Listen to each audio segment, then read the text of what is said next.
हमारे साथ steel space की एक leading company, in fact heavy weight ही है, टाटा स्टील हमारे साथ बनी है।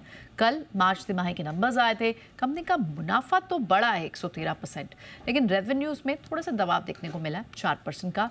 मार्जिन में बढ़त हुई है, लेकिन अब नंबर्स के बाद किस तरह का ग्रोथ आउटलुक दिखाई दे रहा है, इस पर बात करने के लिए हमारे साथ कंपनी के CEO और MD टीवी नरेंद्र जी हैं। नंबर हम देखें अगर mister Narendra, thank you so much आज हमें समय देने के लिए, जी बिजनेस को नंबर्स के बाद अपना रिएक्शन देने के लिए। बहुत हद तक in line set of numbers थे, जो एस्टिमेशन थी कि थोड़ा रेवेन्यू पे दबाव होगा, हालांकि आपके स्टैंडर्ड ऑन वॉल्यूम भी बढ़े हैं। आप क्या क्या मेजर हाईलाइट्स रहे इस क्वार्टर के? यूरोप में आप देखिए तो we have shown improvement compare to the previous quarters, तो वो है, that is one thing. And compare to, if you look for the full year, particularly Netherlands, आप देखे होंगे कि almost from 450 million to 500 million negative EBITDA euros, we have moved to positive about 80 million euros. So that is a swing of more than 500 million euros. UK में देखिए तो transformation अभी भी चल रहा है, इन द सेंस दैट जो हम लोग ब्लास्ट फर्नेस बंद किया है and the fix cost we have taken out almost 230 million pounds of fixed cost. तो उसका असर यू विल स्टार्ट सीइंग आने वाले क्वार्टर्स में, from this quarter onwards. So I think the big story is Europe. We are seeing an improving performance, and hopefully this year we will have positive EBITDA for Europe on a consolidated basis between UK and Netherlands. And with some more effort, UK itself will be positive EBITDA for the full year. So that is a big thing. India में आप देखिए तो हम लोग का blast furnace, which is India's largest blast furnace, was commissioned in Kalinganagar. तो the ramping up continues, तो इसीलिए आप वॉल्यूम देखिए तो it has improved in Q4 in terms of production volumes. And prices have stabilised in India and started moving up end of March, and it has moved up this quarter. तो these are the main developments that we see between Europe and India. Okay, all right. बिल्कुल, हमने देखा कि losses थोड़े से Europe में ज़रूर, लेकिन नीदरलैंड जिस तरह से रिटर्न किया है प्रॉफिटेबिलिटी में, और कहीं ना कहीं वो आपके EBITDA में रिफ्लेक्ट भी हो रहा है. लेकिन रॉ मटेरियल प्राइसिंग भी एक बड़ा कंसर्न था, प्राइसेस ऑफ कुकिंग कोल हो, इस पर आगे के फर्दर क्या आउटलुक हो सकती है? तो Q4 में जैसे हम लोग गाइड किया, coking coal prices did come down. I think about $20-25 per ton it came down. And this quarter we are शायद $10 पर टन कम होगा कंजम्पशन पे.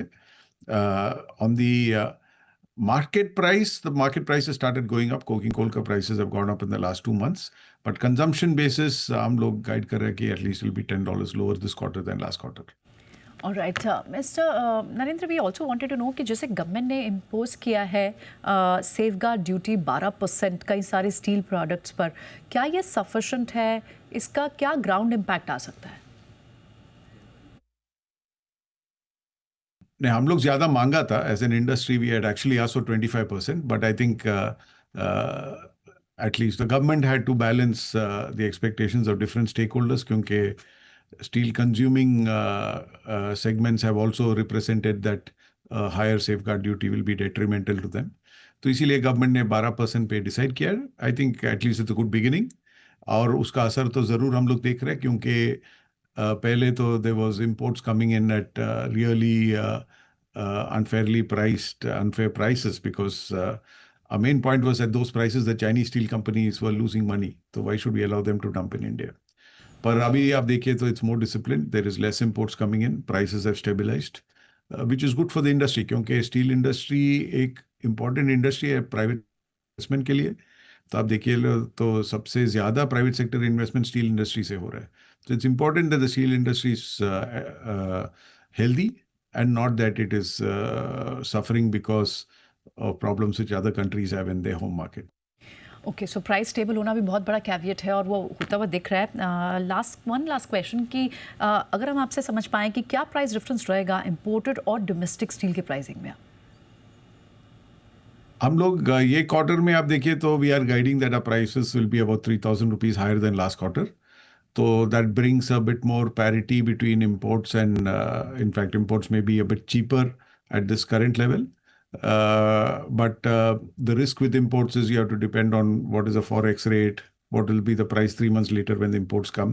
तो इसीलिए ज़्यादा imports अभी नहीं आ रहा है, पर हम लोग देखेंगे कि what is the situation in the international markets before we take more pricing decisions. Alright mister TV Narendra, आज हमारे से बात करने के लिए बहुत बहुत शुक्रिया सर, समय देने के लिए और नंबर्स के बाद अपना रिएक्शन और आगे की एक स्ट्रैटेजी हमें समझाने के लिए बहुत बहुत शुक्रिया आपका।